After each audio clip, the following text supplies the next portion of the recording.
Good morning, everybody, and very welcome to Policy and Practices Summer Webinar this August day. Today we're talking about how data analytics can help councils look to recovery, and we're very excited to see so many of you on the call today. Thank you very much for joining us. While we get settled in, I'd just like to run through some quick housekeeping. For those of you who've been on our webinars before, you know the rules by now. In the audio box in the box on the right-hand side, if you could just raise your digital hand by way of an audio check, and that is the panel where you ask questions as well. And please do ask questions throughout the whole webinar as well. We will also have a number of polls throughout the webinar. We're going to use webcams today while we're talking, so hello everybody. We are looking at the housekeeping then. We've got some polls and a survey as well, and we will aim to have you on your way by 11:30 today. But we are having a optional 15-minute demo at the end of the lift product, so please do stick around for that if you're interested in that. The slides and recording will be sent to you automatically after the event, so there's no need to take lots of notes, just lots of engagement please throughout. And do follow us on Twitter, we'll follow you back. We are at policy_practice on Twitter, and we'd love to connect with you there. Thank you very much, everybody. Without further ado, I'm going to introduce today's speakers. I am Janet Harkin, Head of Marketing at Policy and Practice, and I'm going to open up the cameras and the microphones to introduce you to my colleagues. Excellent. Okay, so I think I should be able to introduce you to my colleague Duncan Hatfield. Duncan, are you there? Hi Janet, good morning. Great to be here. Good morning. And also my colleague Devon Galani. Devon, are you there? Morning everyone. Hi. Hi Devon. And also my colleague Taryn Matthew. Taryn, are you there? Hello everyone. Thank you for joining us. Hi, thanks everybody, and great to have you on the webinar today. We have a lot to get through. We're really excited about the content of today's webinar. It's very, very interesting, very much focused towards recovery as we all recover from the COVID-19 pandemic. We've got Clive Jones, a video by video link, a recording of Clive Jones, who is the head of Revs and Bends at Luton Borough Council, and Clive's going to talk about the impact of COVID-19 on Luton and how data is helping them. We're also going to be sharing with you some new analysis that we have done, some which is hot off the press, on the situation pre and post COVID-19, which I think you'll find quite interesting, and also very much thinking about practical solutions, the information that you're going to need to help with recovery. So very much sort of talking about what's going to be useful for moving forward. Lots of questions throughout. As I say, please do use the panel and just pop them in when they occur to you. And as I say, we're going to have a demonstration of the Lift platform later on. And if you can stick around for that, would be great. For those of you, just before we get started, for those of you who might not be familiar with Policy and Practice, we exist to help organisations give the best support that you can to help people on their way. So we're very much geared towards listening and giving solutions to you to help people on their way. So we very much welcome your feedback on anything in that realm. How we do this then, we have three main areas that we do this in. So we're a team of policy professionals with extensive knowledge of the welfare system, and it's true to say, probably a little bit trite, but it is true to say that we're really passionate about making social policy work. And those of you who might have seen us present evidence to various committees, hopefully that you'll agree with that as well. We have a couple of products, our analytics products, which we're going to be looking at today. We help over 100 local authorities use their household level data to identify vulnerable households and target support and track the effectiveness of interventions using that product, our Lift dashboard. And then we also have our award-winning benefit and budgeting calculator, which engages over 10,000 people every day. And we identify the steps that people can take using that calculator to increase their income and lower their costs and ultimately build their financial resilience. It's all about giving people information so that decisions can be made. So, bit of a canter, but I'm now going to hand over to Devon for the next step. Over to you, Devon. Great, thanks, Janet. Great to have everyone here. I thought I would start by just giving that context that we've all just been through. You can probably all feel it yourselves, those of you that work on the front line. there are some really startling statistics. I just pulled these out because it's helpful to remind ourselves just the scale of what's going on around us. It's sometimes easily missed if you're working from home behind your desk. And this is where data really comes into its own. It's just giving that sense of the wider picture. So the job retention scheme, the figures of its impact all the way up to the 2nd of August is just how much it's been protecting people who have been, whose jobs have been not necessary while we've all been stuck in our homes. So 9.6 million jobs have been furloughed, with 1.2 million employers choosing to furlough some of their staff at least. £33.8 billion is the value of claims to date. So that is absolutely huge. I think what's important is that support for the job retention scheme, employers now have to contribute to keeping their staff on furlough from August. So you might see some impacts from that over the course of this month. And the furlough scheme was set to end in October. Currently, that hasn't changed. It may well be extended beyond that, but it gives you a sense of things to watch out for in terms of the impacts on local authorities and other frontline services, in terms of people that are going to be needing help to navigate potentially the benefit system. Because right now, the job retention scheme is protecting people from in some senses, the worst effects of that and having to make benefit claims. The self-employment income support scheme, there are 2.7 million claims made. £7.8 billion is the value of those claims. You can expect that to more or less double because it's been extended again into 3 months. So into September, October, you'll see those same people receiving similar sums. They may well be claiming universal credit now because while they're not receiving that income, they can make a universal credit or a benefit claim for contributory benefits, for example. And then on to universal credit. This is often where we focus, but it's important to say with those other two figures, job retention scheme and the self-employment scheme, how much that's almost protecting the benefit system from the wider impacts of this crisis potentially. So there's been a huge spike in universal credit claims despite that protection. So 3.2 million individual declarations made across 2.6 million households, 1.1 million advance payments paid out. I couldn't get figures on the actual cash value of that, but that just gives you a sense of what we're dealing with. New claims are starting to stabilize, but last time I looked, they were still double what DWP would expect around this time. So there's still a very large growth in the number of people moving on to universal credit at the moment. And I think that's what we'll hear Clive speak a bit about now in terms of the impacts of COVID-19 on their scheme. Before that, we've got a poll. Janet? We do indeed. Thank you, Devon. Let me select and serve this poll to you. And hopefully you should see this on your screen coming up now. Brilliant. Okay, so what we would love to know from you is on this poll. So we are asking you, what information do you need to help with recovery? And you can see the answers here on the screen that we have selected. So is the information, and please choose one. Again, like all of our polls, do appreciate that there may be a combination, more than one of these answers, but we choose your most important one. Is it real-time, regular updates on living standards that's going to be important to you? That's the information that you need right now to help with recovery. Is it ability to act proactively to help those who've had a financial shock? Is it the ability to forecast demand for your services?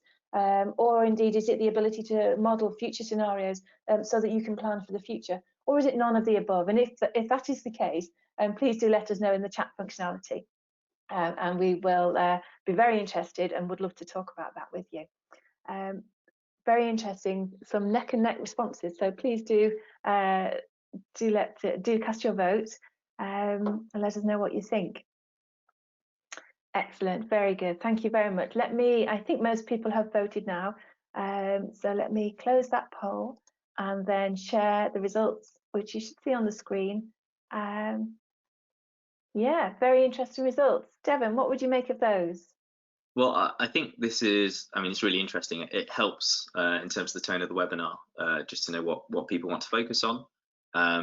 We'll be talking a bit, particularly in the second half, on real-time regular updates, the ability to act proactively. I think this is a good sign of what local authorities and other frontline organisations don't have, that they wish they had to help them make better decisions. And we'll be talking a bit more about that throughout the webinar. So probably best just to carry on and get to it when we do. But it's nice to know these questions kind of resonate with the audience. Brilliant, lovely. Thank you, Devon. Let me hide that. And then I think, as you were saying, Devon, we're over to Clive. So let me just put Clive's video on and I'll press play. It's been very difficult, actually. The pandemic, we have not been had the privilege to have a view of how much it would spread across the country. And in Luton, it's had a severe impact because of the airport, and the airport has been effectively closed since March. And so it's very difficult to plan both the economy and the impact on people's livelihood. But with the lift, we can see our caseload changing and the different types of household that are being impacted by economic downturns. And this gives us a little bit of advantage to try and understand how we can reflect our support to match the impact that's occurring as people move off housing benefit predominantly onto universal credit as they become made redundant. Quite simply, we go on and look at the financial resilience in the lift. We can see that the number of people on council tax support that have gone into financial crisis has increased in April by 45%. And that's a massive jump from 2 or 3% in previous months before COVID-19 came along. So the lift is actually showing us a significant impact on the financial resilience of our residents. And that's before they get into any significant council tax arrears.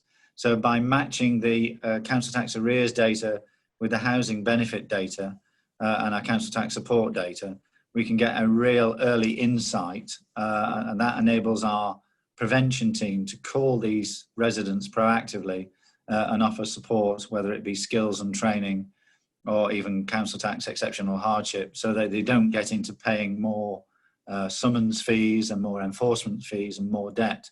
But yeah, significant increase in debt being reported through the lift dashboard.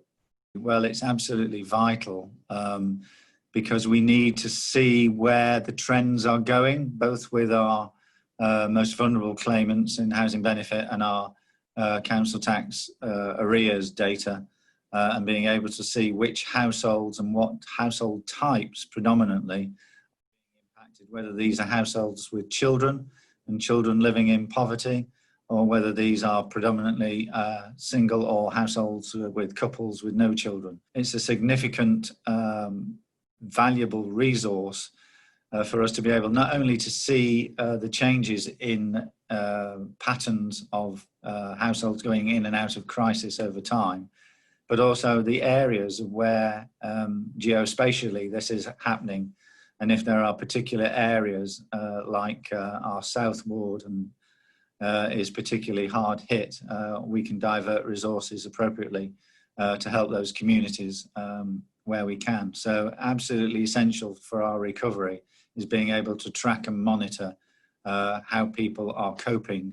And it's interesting that there are about 3,000 of our residents, for instance, that we know that are claiming council tax support, but are coping financially well. So that allows us to be specific with our targeting of resources of help, which we wouldn't be able to do without the lift dashboard. He talks quite a lot actually about the impact of COVID-19 on council finances. I think what's particularly striking about Luton, it's one of the most hardest hit councils because of the extent to which they depend on the airport for income, and obviously they'll have had no income from that since the lockdown. So it's some of the conversations you often have is councils trying to find savings, but actually what Clive talks about is the importance of lift in helping them to find those savings. He talks a bit about the impact on arrears and collections. I'll try and remember some of the numbers are a 40% increase in the number of those claiming council tax support, which is like nothing they've seen before. And that's not even factoring into its impact on arrears. He talks about how lift kind of pulls that data together. So the information on arrears around an individual and around sort of the other support that they've got, so that they can target support to those households that need it the most. and some of the knock-on consequences of that. So how they're using it to try and prevent or limit some of those impacts that Clive knows will cost the council more in the future. So in terms of homelessness or the number of families with children who are being impacted by this, because again, council has a duty to support those households. If they can support them early and mitigate some of those effects, then they'll be saving themselves money in the long run. The second thing that he talks about is the impact on household finances. So that's talking about the employment impact and the economic recovery. Luton is one of the councils that's moving toward monthly updates at the moment. So they're starting to see what's changing on household finances on a monthly basis from now. He talks a bit about the number of people moving on to universal credit, and again, you can see that through the increase in council tax support claims. But just again, it's not just a national impact; it also has an impact on local services too. And he talks a bit about the wider long-term impacts on public health, on poverty, on prosperity. And I'm conscious that we were actually mentioned. Some of our work was referenced in a webinar to the directors of public health across England and yesterday, and also to the community and voluntary sector about getting the information on which areas, which parts of Luton are more heavily impacted. I think he talks about the south of Luton being more heavily impacted, so they can allocate resources to the voluntary sector there as a way of responding to that, understanding what that service need is greatest, and being able to reallocate services along there. And also just a sense of knowing what's going on with other councils. The next couple of slides talk a bit about some analysis we've done at a more general level, where we talk a bit about, so we did some analysis on the impact of coronavirus. We did some analysis on the impacts of the benefit cap, which was what was covered in the webinar yesterday to directors of public health. We did some analysis on the impact of the COVID-19 hardship fund, and it's worthwhile saying you can actually download those reports. They're actually pretty readable. I would say, and particularly the benefit cap one seems to be resonating quite a lot, because there are households that are likely to need some additional support. And then we also got individualised reports to all of our participating councils. So those councils that are sharing data with us got impacts, not just the aggregate impacts as you see in the reports, but they got personalised reports in terms of how much the benefit cap increases are likely to be in their local authority, and what the impact of their hardship fund allocations are likely to be. And just a quick summary of that analysis on the next slide, Janet, is that the number of benefit capped households are expected to double, should have doubled more or less overnight. You'll be seeing that probably in some of your own numbers. That's kind of the perverse impact of actually making the benefit system more generous. And what's relevant about that is households who were already impacted by the benefit cap would have got an extra £400 per month in benefit income through the LHA increase and increase in UC support, but they're not going to get that now because they're already capped. So that gives you a sense of the scale of the impact that the cap is having, particularly in higher cost, higher rent areas, which I think Duncan's about to go on to talk about. And then the hardship fund analysis kind of really concludes that it's the generosity of your council tax support scheme. So the more generous your council tax support scheme was, the more money you're likely to have left over from that hardship fund to support others, whether that's through the hardship fund allocations or any other emergency funding that's been granted to local authorities in this time. And it's had a lot of coverage as well. You can see some of the areas where it was covered, and Crisis have actually picked it up for a national campaign. So they're using some of their numbers on a wider campaign around the benefit cap at the moment. Over to Duncan now to share some of the impacts on the financial situation of households as we entered the COVID-19 crisis. Duncan, over to you.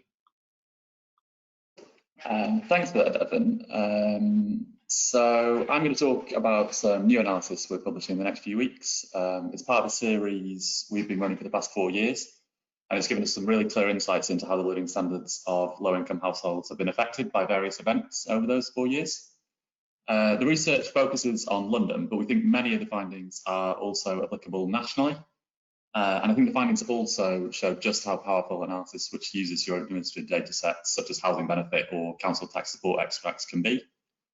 So just to introduce this report and give you an idea of the data it is based on, you can see here on this slide the size of the data set we've been working with. So over 3 waves of analysis, we've analysed almost 750,000 low-income households in London, and that's across 20 London boroughs. The most recent data from August 2019 covered about 500,000 households and was from 17 London boroughs.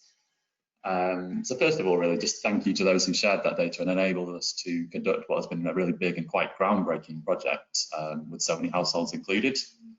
But also, I hope it gives you a feel for the potential breadth and scope of administrative data, particularly how it enables councils to benchmark their low-income households against households in similar local authorities, and to see how different demographics or council tax policies might impact their residents. Nationally, we work with about 40 councils, so we similarly have plenty of data across England, Wales, Scotland, which means we can also say these findings seem to broadly hold outside London too.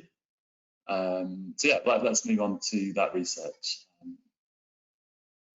So yeah, you can see that since 2016, we've been assessing these households' financial situations in London using our measure of financial vulnerability, and that's called cash shortfall. So that's when a household's expected costs exceed their take-home income. Essentially, their income is not enough to make ends meet. And you can see here in the graph that in less than 4 years, the proportion of working age low-income Londoners who are in cash shortfall has increased significantly. So it's gone from 15% in 2016 to almost a quarter of households struggling to make ends meet by late 2019.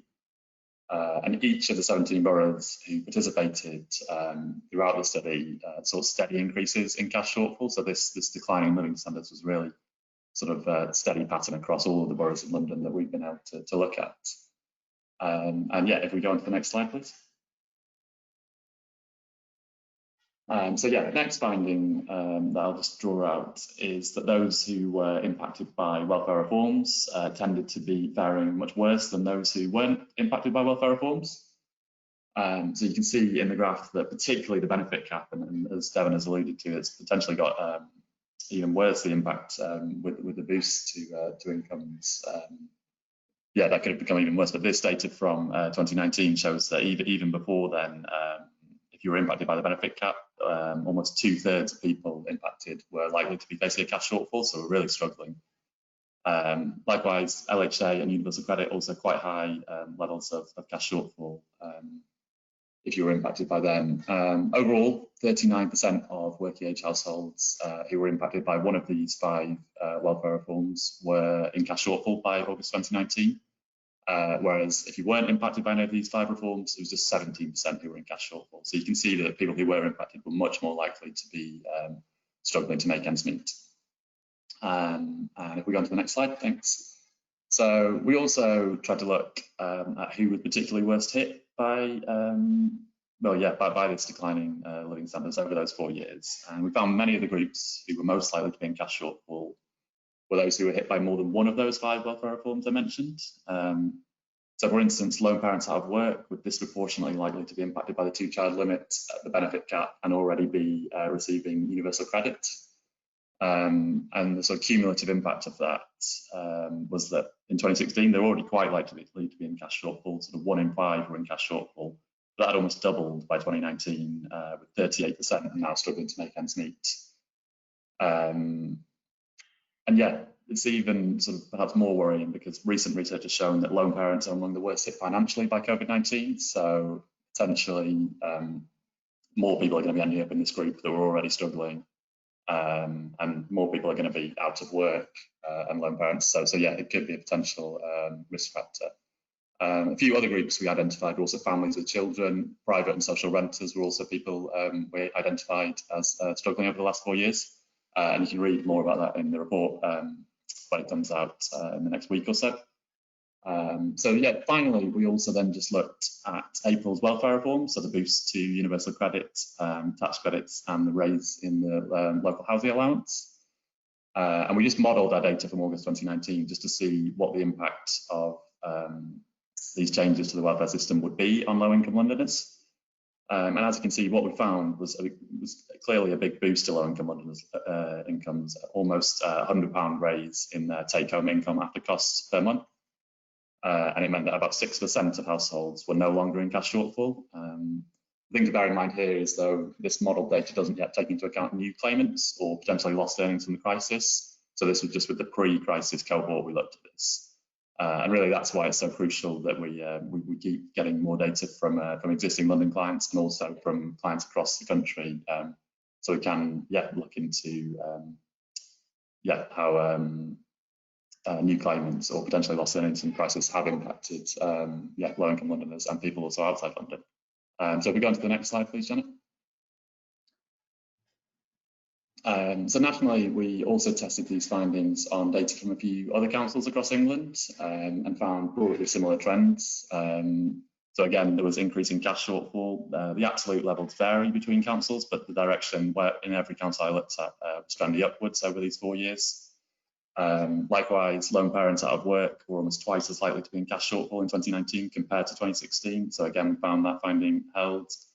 And also those impacted by wealth firms, they did fare worse, but not quite so severe as we found in London. So for instance, people impacted by the LHA or the benefit cap weren't quite as likely outside London to be in cash shortfall as they were in London, and that's probably related to high housing costs within London, meaning that those policies have an even more detrimental impact on low-income households. And also we released a report in March which showed how April's welfare reforms would boost incomes across England and Wales. So again, that finding is very similar across England and Wales as well as in London. But yeah, these national trends that I've detailed here are really just based on a bit of exploratory research in just a few councils I just looked at this week. What we're really eager to do is start working with even more councils outside London so we can go into more depth on this and really see what the impact of COVID has been and try and track how the impact is impacting lower income households across the country. So that wraps up this introduction to the situation of your residents pre-crisis. I'll hand back to Janet and Devon now for a quick poll, I think. Brilliant. Thank you very much, Duncan. Very useful. And as I say, just a quick reminder there, I'm sure you probably got questions for Duncan on that analysis. Do pop them into the panel and we'll have plenty of time at the end of the webinar to come back to those. So thanks very much, Duncan. Let me move on now to our second poll. And what we're asking here is, what would be the biggest driver of demand for your services post-COVID-19? So let me just pop that up on the screen. And hopefully you should see that on your screen right now. Excellent. So as I say, we're really interested in what you think the biggest driver of demand for your services is going to be. We touched on quite a number of factors there during Devon's piece and also Duncan's piece as well. But we're really interested to hear from you on the ground what you think what's going to really hit your services most. So yeah, thank you very much. And again, if you find that there is something missing from this list that is number one or is going to be the biggest driver that we've missed, please do pop it into the chat functionality and we'd really love to hear from you on that. The answers are coming in thick and fast. I will leave it a little bit longer so that more people can vote. But yeah, very interesting to see how services are going to be changing going forward when the new normal finally reveals itself to us. Excellent. Thank you very much, everybody. I'm going to close the poll now. Thank you for voting. And hopefully you should see these results up on your screen. There, here we go. There was a gasp there. I should have said actually, based on this poll, that's what we'll focus on in the demonstration for how the Lift dashboard can be applied. So I think that comes across quite powerfully here. So how it can support arrears and effective collections. I would say I've got sort of two main thoughts on this. One is just a sense of uncertainty from the local authorities that we've been speaking to. So there's definitely a challenge in each one of these areas, but how big that challenge is, where it's going to fall, when it's going to fall, are all the questions local authorities have. And I think the other point that is worth referencing is just the challenging balance. So local authorities obviously have a duty to, they need to stay solvent as much as anything else. It's a legal requirement that they do, so they do need to collect. But equally, it's much harder to collect when there isn't that much for those that can't pay almost through no fault of their own because of the wider economic situation. When there's very little that they can do.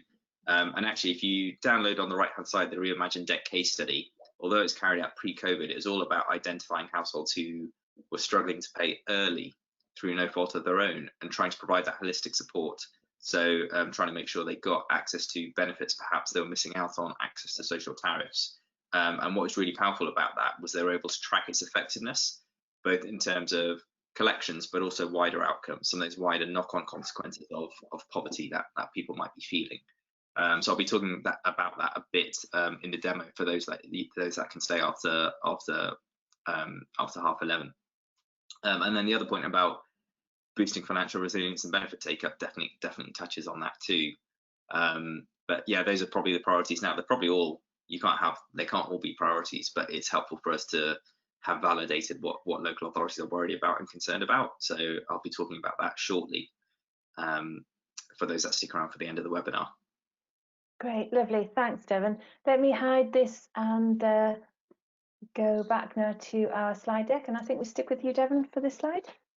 Sure. So one of the things that was there was just getting that information. So dealing with that uncertainty that local authorities have. We've been fortunate enough to secure COVID-19 funding actually from two sources now. So Innovate UK and now Trust for London, who have agreed to kind of fund the London project for a further into 2021 fundamentally. And the Innovate UK funding applies across the board. So everyone who we're working with is going to benefit from this.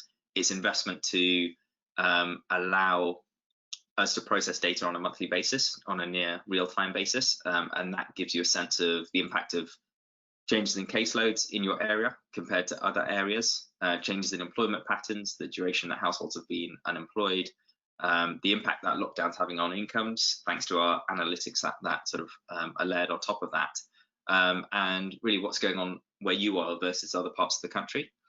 So Taryn's going to talk a bit more about why we've decided to pursue delivering these monthly updates to all of our LIFT clients and the process and steps involved. Taryn, over to you. Great, thank you, Devon. It was quite interesting, the results of the first poll as well, which was what information do you need to help with recovery? And I think the top two answers that came out were the ability to act proactively and real-time updates. There is, to some extent, some dependency between the 2 points. And that largely, and on the basis of feedback from a lot of our clients, has been the direction that we've been trying to take with the funding that we received from Innovate UK and Trust for London enabling us to do this. So the push that we've been making lately has been on real-time updates, being able to have, and the two main benefits there, I would say, would be the ability and the opportunity to act on current data, and also the having data in time for when you need it, be it for to drive operational activity, for analysis, to drive strategic decisions. And I think these two main benefits are captured quite nicely by this quote from Mark Fowler over at Barking Dagenham, where he said, "The more timely your data, the more powerful it is. If you want to operationalize the information you're using, it's absolutely critical that the data is timely." And yes, and I completely agree with that. And it's from from the direction of Mark Fowler and a lot of our other clients that we've made this push, and Innovate UK and Trust for London enabling us to be able to support our clients and participants to our projects to be able to implement this. And I think all in all, having that real-time updates as came out in the poll will help with economic and social recovery plans that you may have. Next slide, please, Janet. So in this next slide, we have essentially what we've done to enable real-time updates to happen. So on the top there, we have the current process, which involves a lot of steps, both on the council side as well as our side. It was a process that took about 6 weeks to turn around. And on the second picture is where you see that this process has just been streamlined, so that that process that takes 6 weeks now takes 6 days, and it was achieved by automation, standardization, and largely, I think an important point is in conversations that we've been having with councils, onboarding them to this process, it's generally been quite straightforward for them to do. In fact, with some councils, to an extent, they had done all the steps that they needed to do already, with just a little bit more needed to enable them to kind of realize the potential of automation and real-time updates. So so I thought that was what kind of mentioning as well, where in most of the conversations that we've had, it's all seemed to be relatively straightforward for council to just come up to build in the requirements needed for automation so that they can realize the potential. Next slide, please, Janet.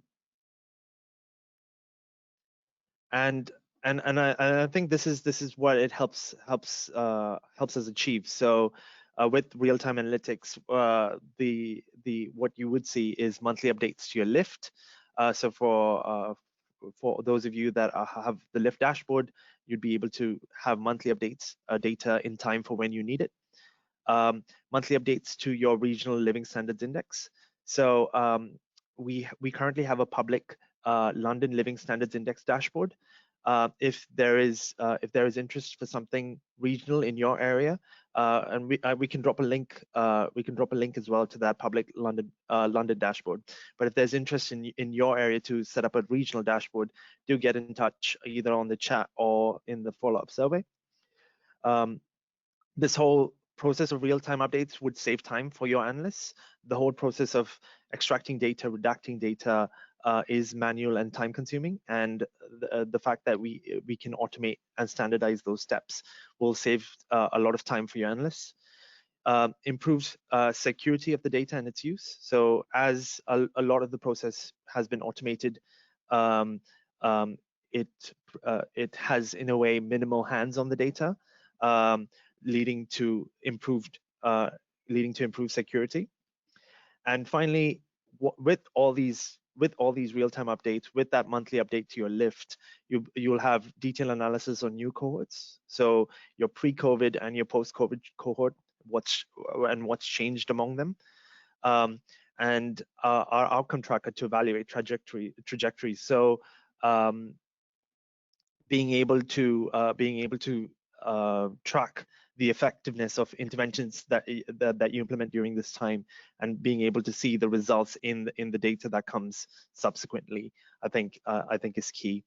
And towards the end of the session today, we're doing a demo where we'll be showing some of this. So do stick around if you'd like to see some of this in action. Yeah, that's about all I wanted to cover in terms of real-time analytics. Please, if there are any questions, do ask in the chat. And over to you now, Devin. Great, thanks so much, Taryn. And again, huge amount of work that's gone into that, particularly on your end. So thanks so much.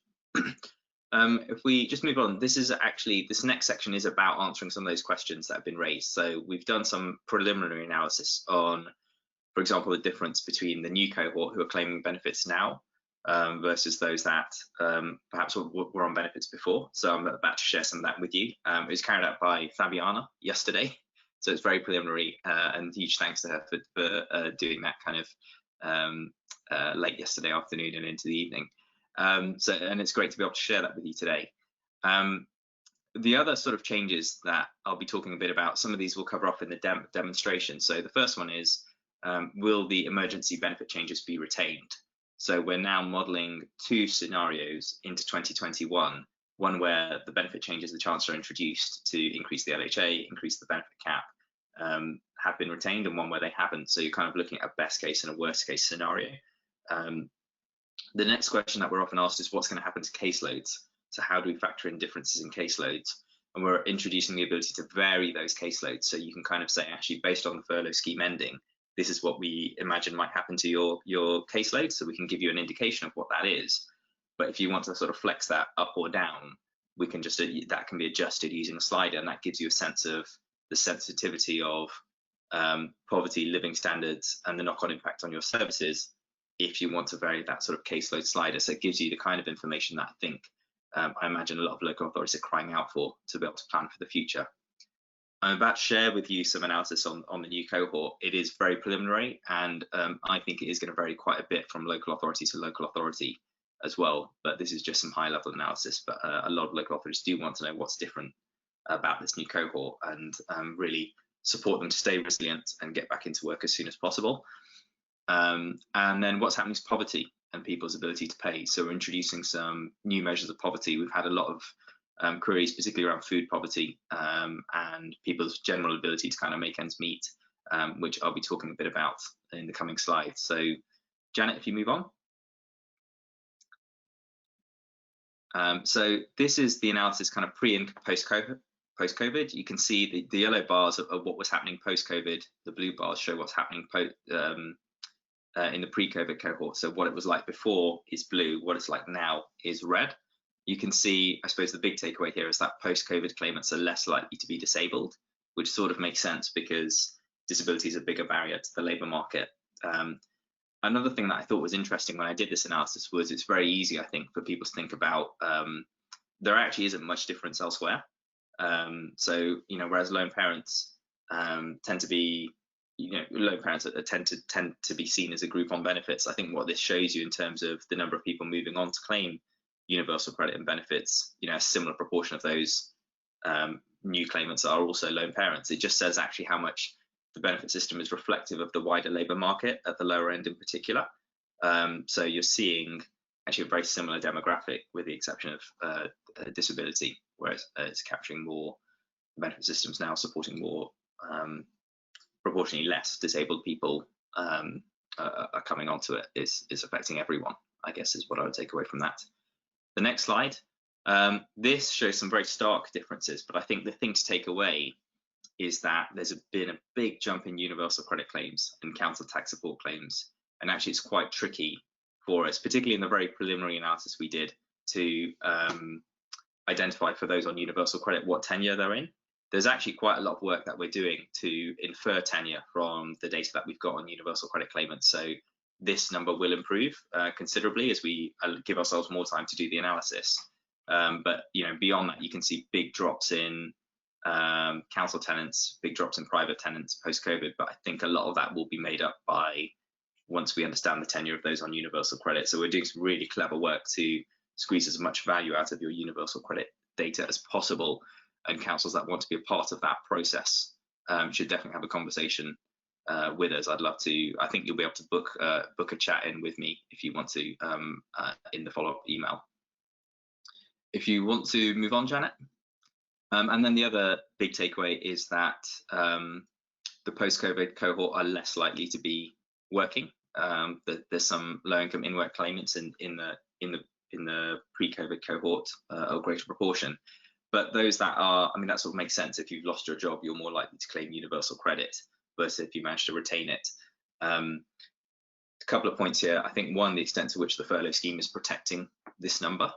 And I think the other point here is that those that are newly unemployed are also less likely to be long-term unemployed, and how councils and employment service teams respond to that is going to be important. We're supporting a lot of the providers on employment services contracts, so more with the economic development and employment teams at local authorities, but also those in the wider employment services sector with our benefit calculator. And again, I'll be showing how that links into this data in the demonstration afterwards. Moving on, Janet. So that was just some initial analysis on the differences in pre and post-COVID cohorts. I know we're getting asked to understand and analyse that a lot more. So that was just some preliminary analysis we were able to do for this webinar. As we get more data, we'll be being able to track that, and also looking at the impacts of furlough afterwards. Another of the key points and key questions we're being asked is about poverty.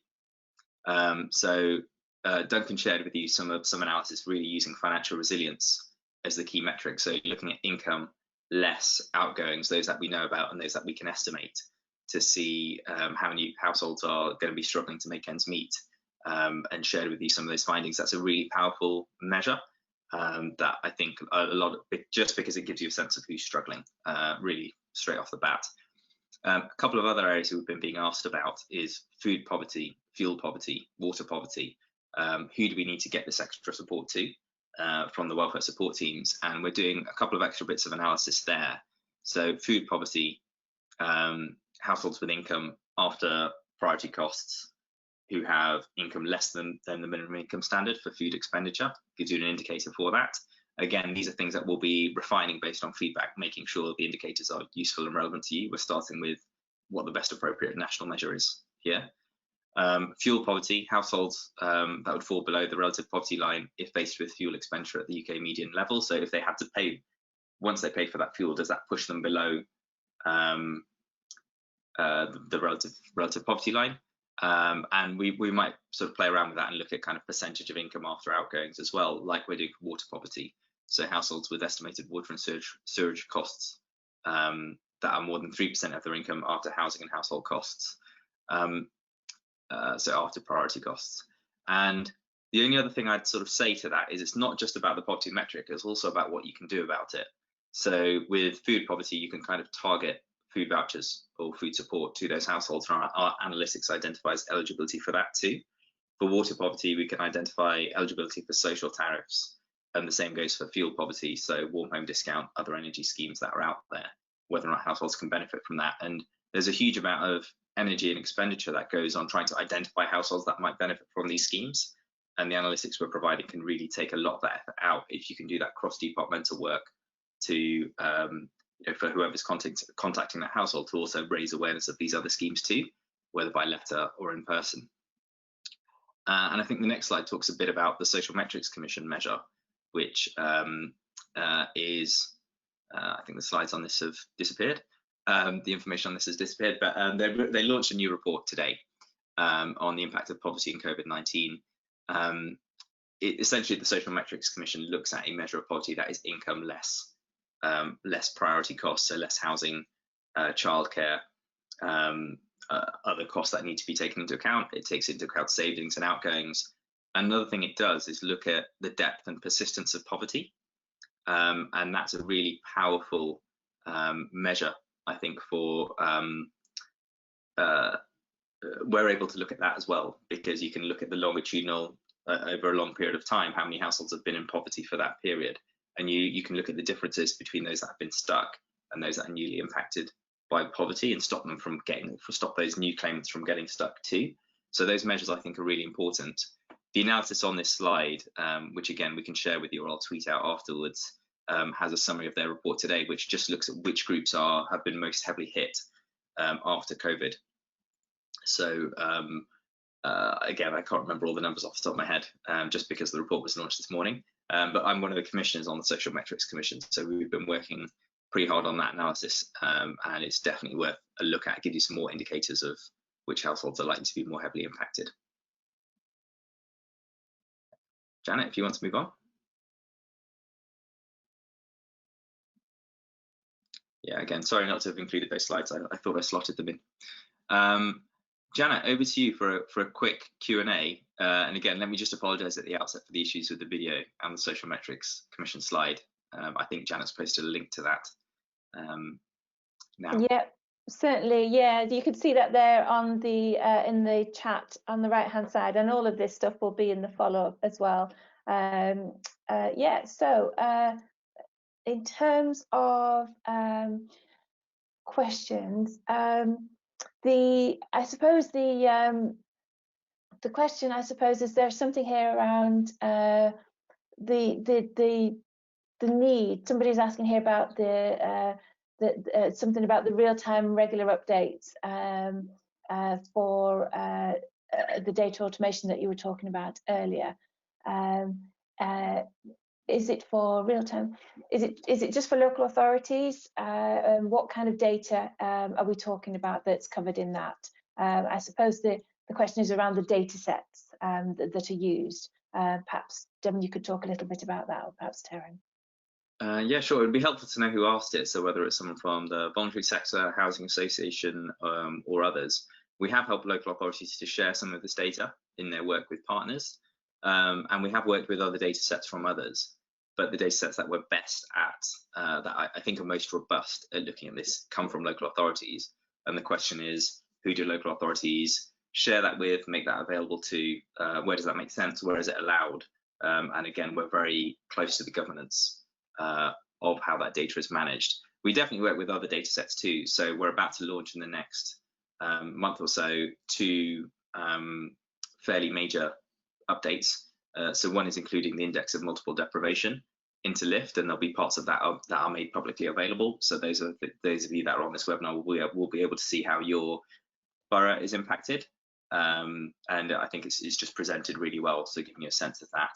And the other area is things like mosaic data, so other data on like the wider population rather than just those on low incomes, are two big data sets that we're pulling into LIFT very shortly, and we'll be looking to share. But really what we're talking about now are the data sets that local authorities work with.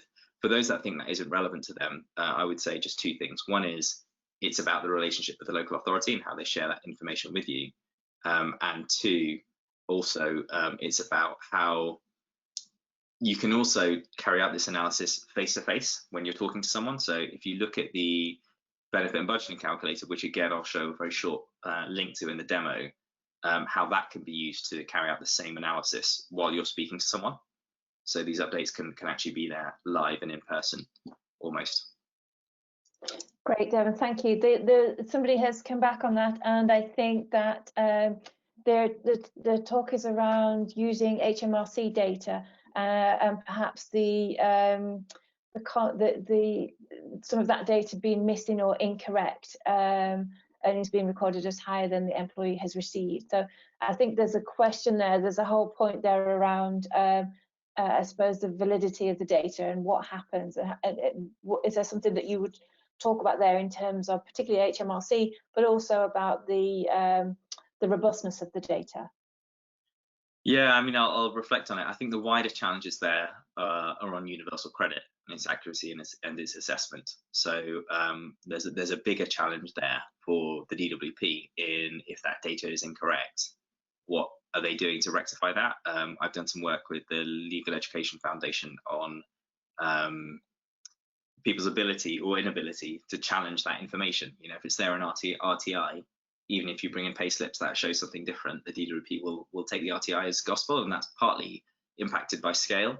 What I would say is I think those it's really about the scale of how big a challenge that is, where it affects people, and you know, I think the DWP are trying to improve upon that. Again, those of you that are dealing with them more directly on the front line will have a better view of that than me. And then also what you can do to mitigate that. So again, the calculator there, there's two things. It identifies, it kind of maps payment frequencies. So if you're paid on an irregular basis on a weekly, monthly, and you have different income dropping into your assessment period, you can enter that into the calculator and show what impact that's going to have on not just next month's UC, but your rewards going forward into 12 months. So we're trying to, again, the question's feedback on that would be really, really valuable, but we're trying to get the right information to people that they need. It's a little disappointing that isn't there for them always through the universal credit system itself. And again, I think that's something the UWP are working on. Yeah, I think it would be useful for the person that's asked that question. We'll come back to you on that, because there was another point there also about communication lines and how easy or not it is to communicate with HMRC. So yeah, so there's a question that's worth unpicking there, Devon, I think. If I move on, somebody is asking, do you make seasonal adjustments for these metrics?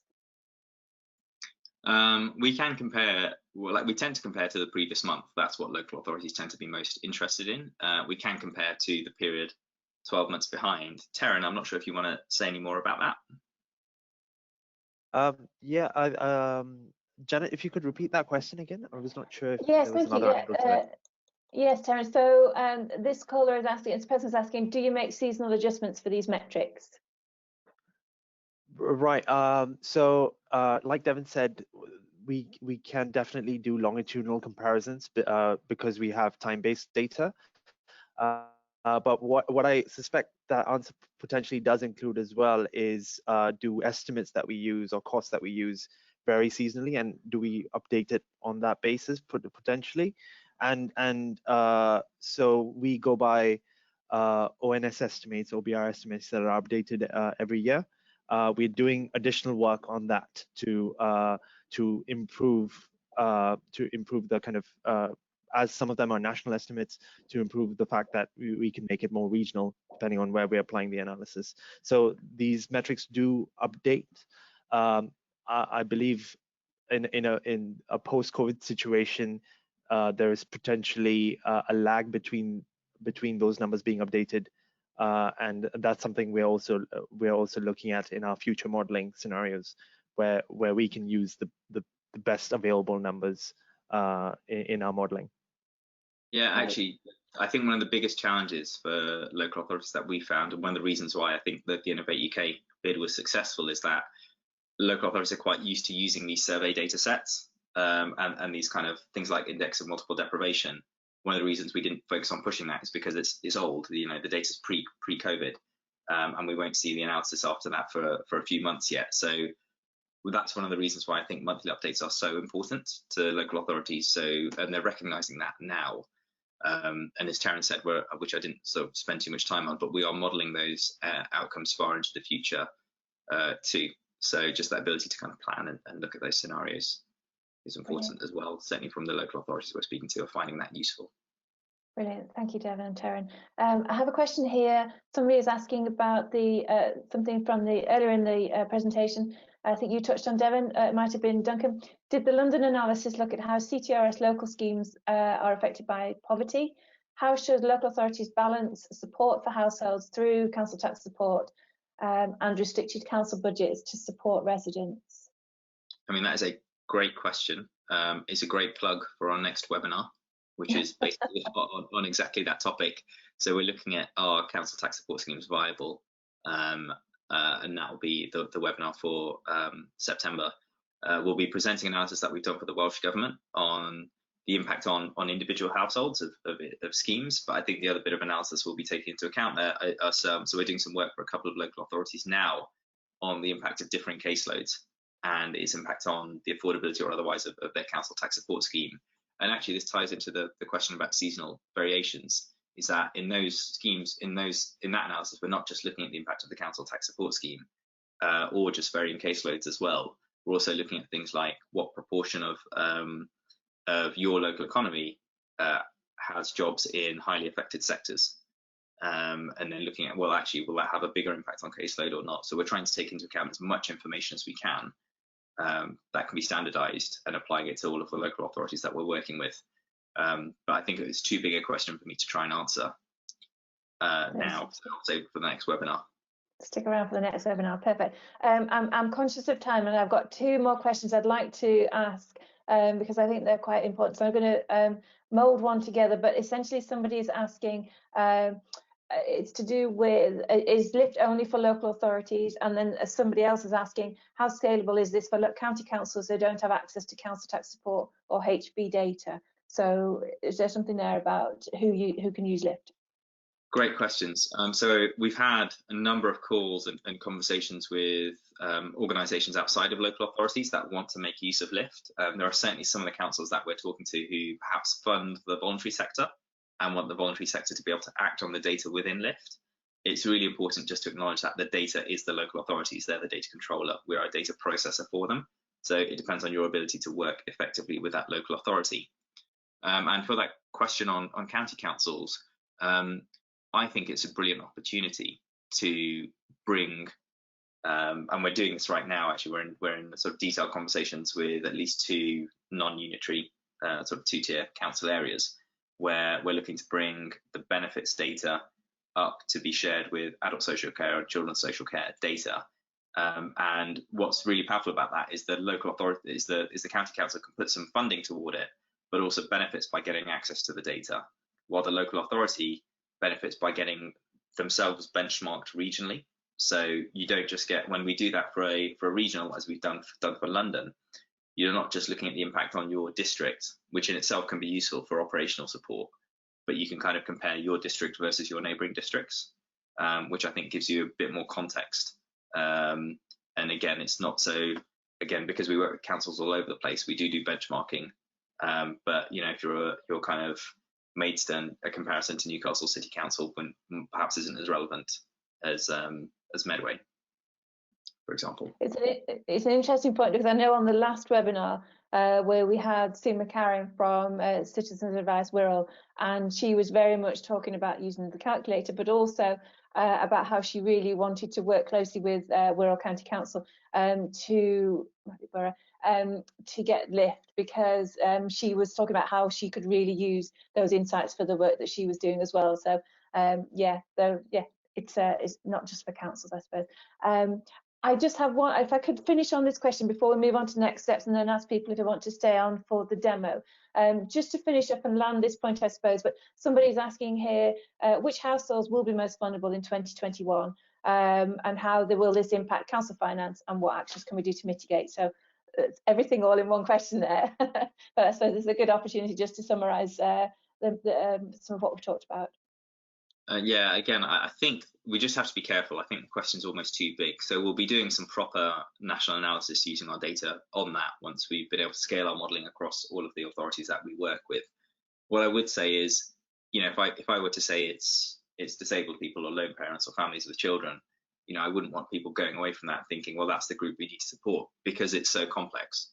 So the impacts on households is literally on a household by household basis. It depends on your household circumstances. It depends on the extent to which you've been able to protect yourself, rely on your existing financial resilience, rely on government support schemes, and you know, again, that's a very varied picture across the piece. And what LIFT does is it carries out that analysis on each individual household in your area.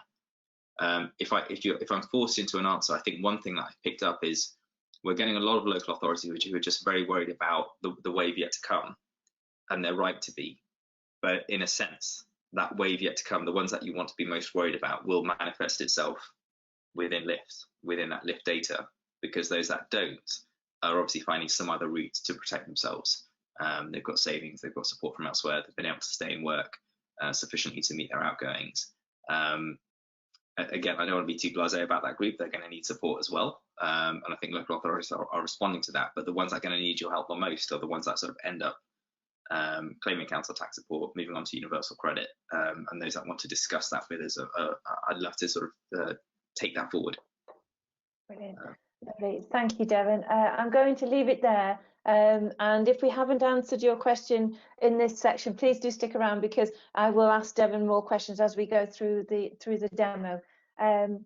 But that just leaves me now to just pick up some of the next steps. So you will have seen, as Devon has pointed out throughout, that there are some downloads in the handout section on the right-hand side in the panel, and also some links to there in the chat. Devon talked about the Reimagine Debt case study, which we did.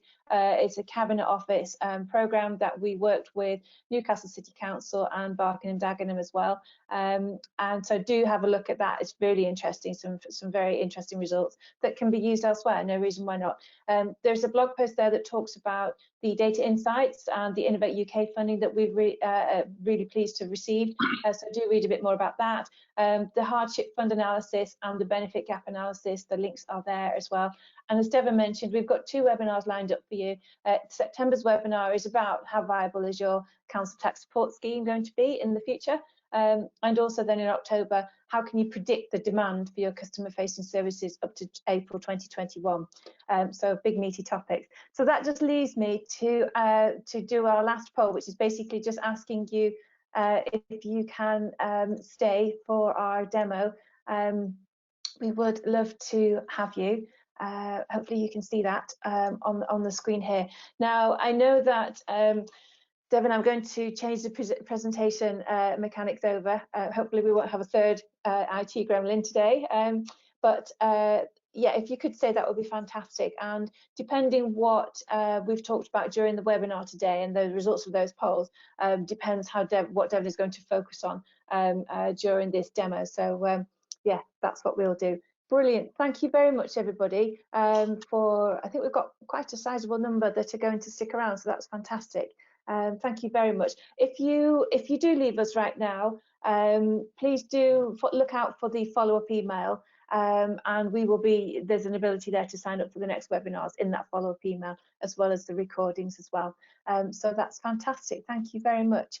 Let me close that poll, and now I'm going to. Yes, there's just a little graphic there of the LIFT dashboard that we're going to do, and now I'm going to hand over to you, Devon, to do the demonstration. Thank you very much, everybody, and bye-bye to those that are leaving us right now, but we hope to catch up with you soon. Thank you. Let me just pass the stuff over to you, Devon. Great, and we still got the chap that was asked, or the person that was asking for April 2021 analysis. That's actually the webinar following on from the council tax webinar. So we'll be doing that analysis across all of our LIFT clients. It obviously takes us a bit of time to digest and process all of that to make the findings meaningful to you. But our October webinar will be looking at that analysis. It looks like I have control. You should be able to see my desktop now. Yes, we can. Yeah. Excellent. Okay, and nice to have so many of you stay with us for this. So I'm just going to talk through from the second poll. I think we talked about households in arrears. So I'm going to try and tell a story that sort of focuses on households who are in arrears and how LIFT can help you to target support to them more effectively and support collections too. So if you look, here's just a household finances overview. You can see that there are 725 households in council tax arrears who also have a cash shortfall. So you can zero in on this cohort. What I think I'll do is I'll just start with a street level view and highlight a couple of a bit more flexibility around that. So rather than just drill in, show you that actually you can pinpoint support, because each local authority is different, its challenges are different. You can pinpoint support based on a much wider range of criteria. So this is a live demo, so thanks for sticking around for that.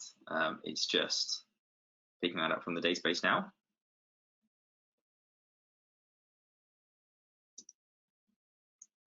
And I think while it's doing its work, Devon, I think it's an interesting point to say that when we do these demos, the data that we use is scrambled, it's redacted, it's indicative, but it's in no way live data for any of our clients. So, yes, that's correct.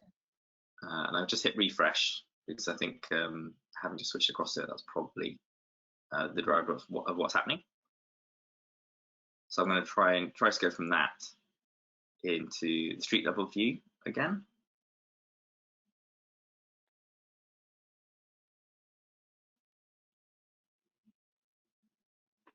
We're really getting the demo gremlins today, Janet, although it seems to be working now, which is great. So this is, as Janet said, this is demo data, but representative of an actual local authority. So we're working with almost 34,000 households.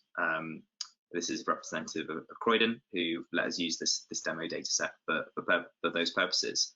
I'm going to look at two groups. I'm going to look at those that were coping or struggling, i.e. not in cash shortfall before, who are now in cash shortfall subsequently.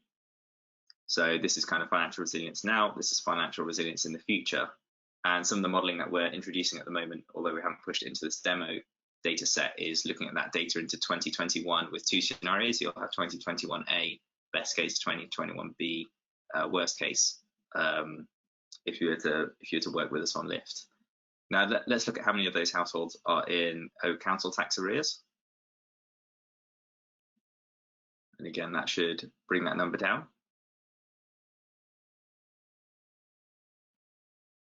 And we're down to 640 households.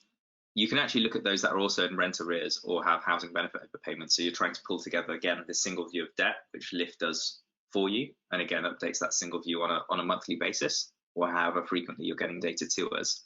I'll throw in rent arrears. What's interesting is if you look at council tax arrears or actually housing benefit overpayments, that factors those in the private rented sector as well. Whereas rent arrears focuses just on those where we have rent arrears data. So we've got 640 households. If we focus on those on rent arrears, you might just be looking at those council tenants within that. So let's see what that does to the number. And you can see that you can filter down. So we're down to 47. So you can filter down on a whole range of other criteria. So families with children, for example, and other data sets. If I close this financial resilience box, you can also analyze against the impact of universal credit, welfare reform, or benefit take-up. So if you wanted to target DHPs or other support, you could actually identify which households were affected by housing benefit reforms and had a gap between the housing benefit and rent. And actually a lot of local authorities who are struggling to spend their DHPs like to use this so they can target that support that they've got from government to those households that need it the most. And here you're seeing households that are, again, needing it the most because they've just kind of dropped into cash shortfall, but perhaps because they're new to the benefit system, don't know about these schemes quite so much. they might be less likely to apply. So you can actually be proactive, as I think the demo said, in reaching out to them. So if I click here into the map, hit download,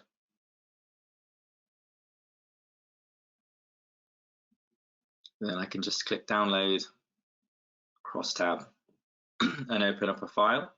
So that should open up a file of those households. So I'm just going to scroll down here and copy all of those households, and you'll see why in a second. So we've got these 40 odd households, 47 households, I think it was.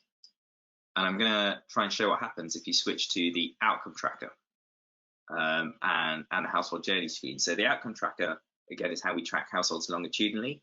It's one of the powerful aspects of having data updated monthly, as Taryn mentioned. And Taryn, do feel free to say a bit more about this. But as Taryn mentioned, because we've got the data monthly, if you carry out an intervention, you'll be able to see its impacts very rapidly in the subsequent month or the month after. So if you're carrying out a benefit take-up campaign, as a lot of, I think that was one of perhaps the second most popular response to our polls. So carrying out benefit take-up campaigns, helping people stabilize their income. Refresh that. Then you'll be able to see whether or not they went on to take up that benefit. So you can actually calculate the return on investment very clearly by looking at this data on a monthly basis. So here's the outcome tracker.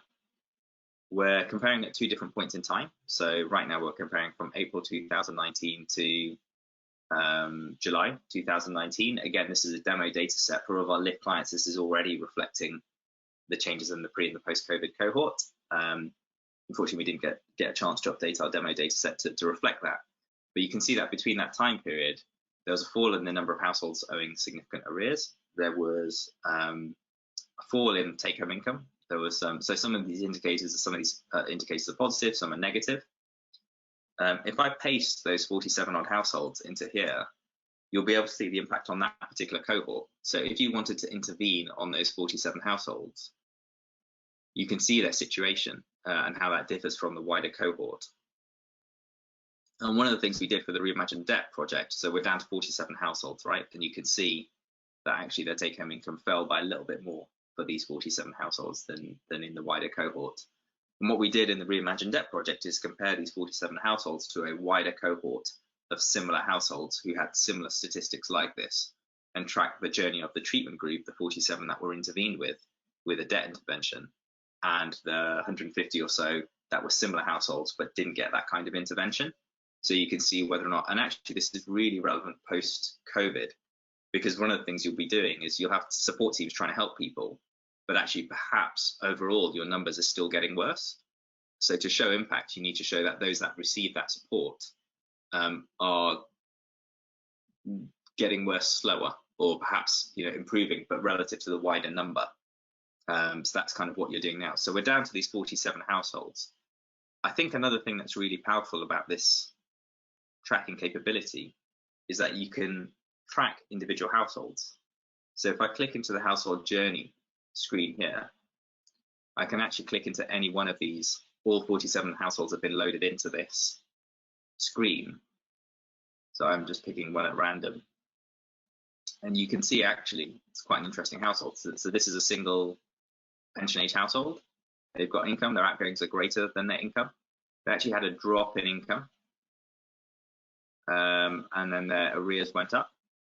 They qualified for the warm home discount. They qualified for free or discounted TV licenses. Again, that's a fairly major change on pension credit. So just making sure that they're getting that benefit is something that a lot of local authorities are spending some time and energy on at the moment. And again, if I didn't want to focus on pension age households, when I selected those 47, I could have skipped pensioners within that. I'm just going to pick another household, see if it tells a different story. Again, this is fairly another one. Again, that's another single household. So quite a lot of single households here. You can see there's quite a lot more going on. An in-work household, council tenant moves to being an owner-occupier. You can see quite a lot about what's going on here. What frontline advisors find really helpful is the ability to be actively actually help the households. so you can see what benefits they're missing out on. And there's actually an ability for some of our clients to, well, if they signed up for the service, to click and load this data into the benefit and budgeting calculator. So you can actually load, if you're a frontline advisor, you can actually load this data in. I'll just close that COVID warning and load up a case. So you could import a case into here. Oops.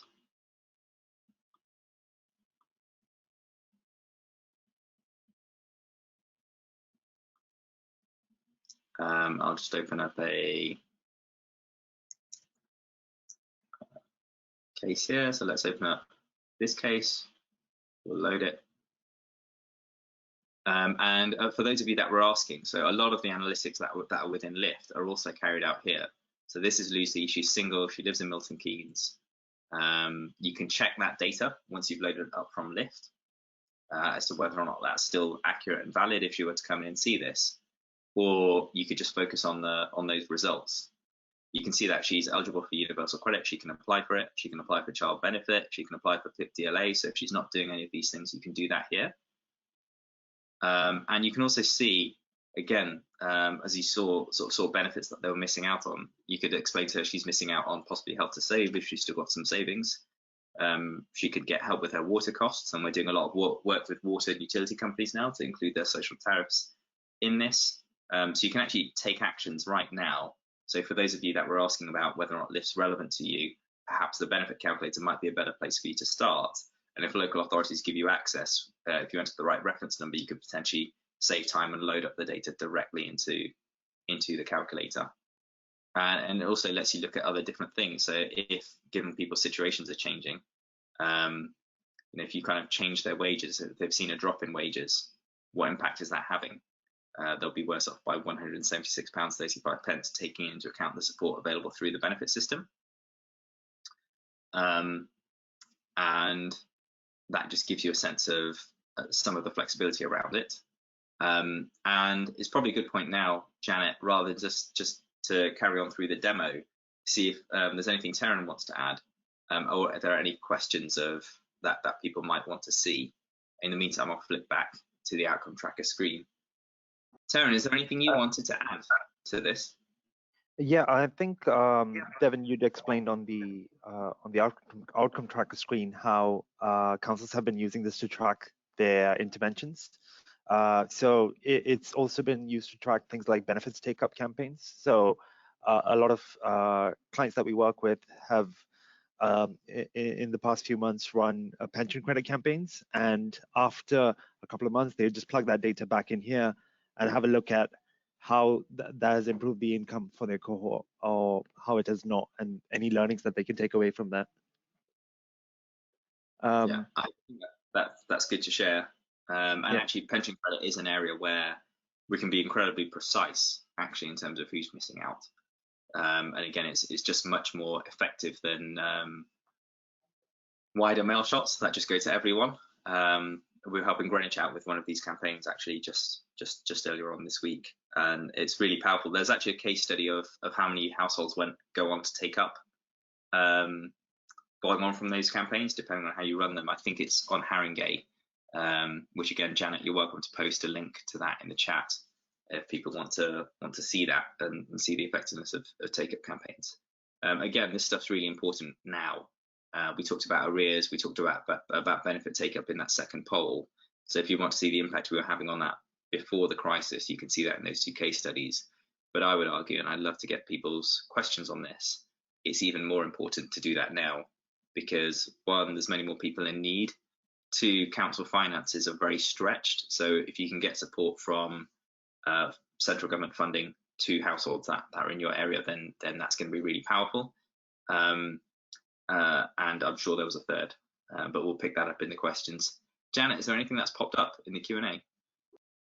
Well, there haven't been any new ones specifically. You must have nailed every point, Devin, in the demo. I mean, I think the thing about the Haringey one, I mean, that Haringey case study, certainly I'll share it in the follow-up email.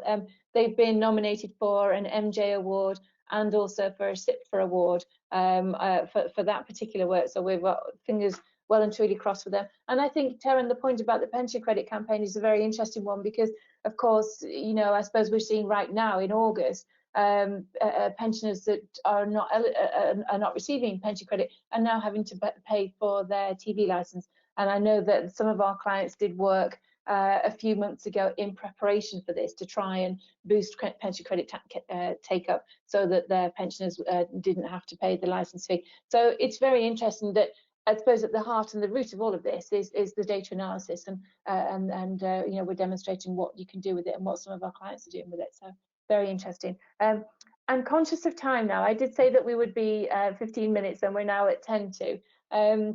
So Devin, if you've any further points to make, then great. Otherwise, we can move on to yeah, I think we just finish up there actually.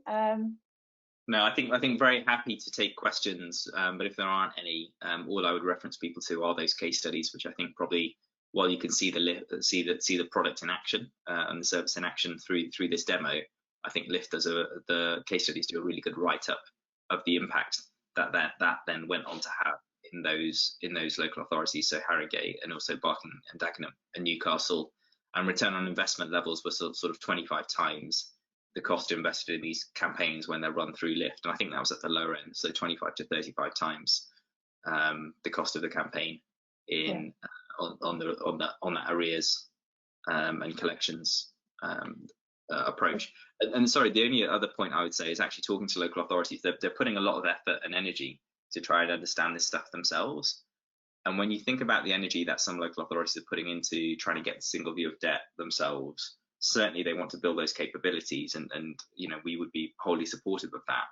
But if we can help them to automate that, then actually their analysts can spend more time on making sure the data is having the impact that you want it to have, rather than on the sort of more mundane aspects of putting the data together. And we're also able to add a huge amount of value in terms of the analytics on top. So the benefits they're missing out on when you might want to intervene, whether or not they're sort of more likely to be can't pays because of the impact of welfare reforms. And this is kind of analysis that I think is really hard to replicate accurately. And the only reason we're able to do it so well is because we do it for so many local authorities across the UK. So do you contact that conversation? Yeah, Devin, sorry, I said that we would end up, but I've just got two last questions coming in from people that want to finish. This person says, sorry, I missed the start. Where does the data emanate from? So just a question there on the data. Yeah, so primary local authorities, we've always focused on low-income households. So we tend to focus on benefits administration data, so housing benefit, council tax support, universal credit, and also pooling that with data on arrears. So different debts that they might owe to the council, so creating that single view of debt, and support payments, so which households are already tapping into local authority support and which ones aren't. So whether that's council tax support, discretionary housing payments, other crisis payments that might have been awarded to councils at this time. And we're starting to bring in other data sets, so adult social care, children's, but only for a handful of clients at the moment, as we just make sure we're delivering and we're driving value through that. And I also referenced, I think, index of multiple deprivation and things like Mosaic and similar data sets there to give you a wider view of what's happening in your local population. So Lift's getting more and more powerful, but I think what I wanted to focus on this webinar was just the analytics that are sort of coming in now to make Lift particularly relevant as local authorities look to recovery.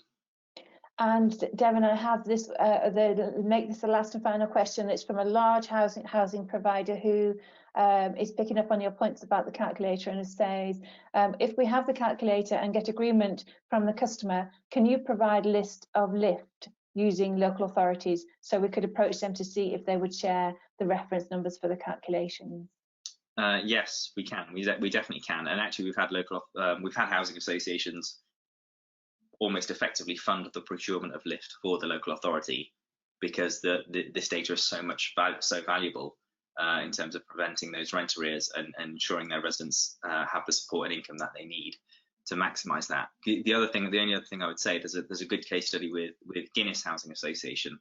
So for that questioner, where they're using the calculator so powerfully as part of their process from pre-tenancy through to onboarding, income maximisation, and other areas, that they're able to use the data from the calculator itself almost in a lift kind of way. So they can actually track the journey of people as they've kind of been using the calculator. And that's another part of, I suppose, not just working with a benefit calculator, but a benefit calculator with a really powerful analytics back end and strong local authority partners too. So very happy to have that conversation. We'd love to find a way to standardize that. Brilliant, Devon. Thank you very much. And I would just like to say thank you everybody for joining us. It's been a pleasure to have you on today's webinar. And thank you to my colleagues Devon, Galani, Terran Matthew and Duncan Hatfield. You can reach any of us via our generic email address, hello@policyandpractice.co.uk, or indeed if you wanted to reach any of us individually. Generally our protocol for email addresses is our first name, so Devon@policyandpractice and so on. You can reach us via our own phone number there as well on the screen, and we would love to hear from you. Thank you very much. Yeah, so I think at that point, as I say, do look out for the follow-up email, which will have all the recordings, including Clive, and all of the references that we've shared with you today, and also the opportunity to sign up for our next 2 webinars as well. And we'd love to see you again. Thank you very much, everybody, and have a great rest of the day. Thank you all. I do hope that's useful. Take care. Thanks now, everyone. Bye-bye.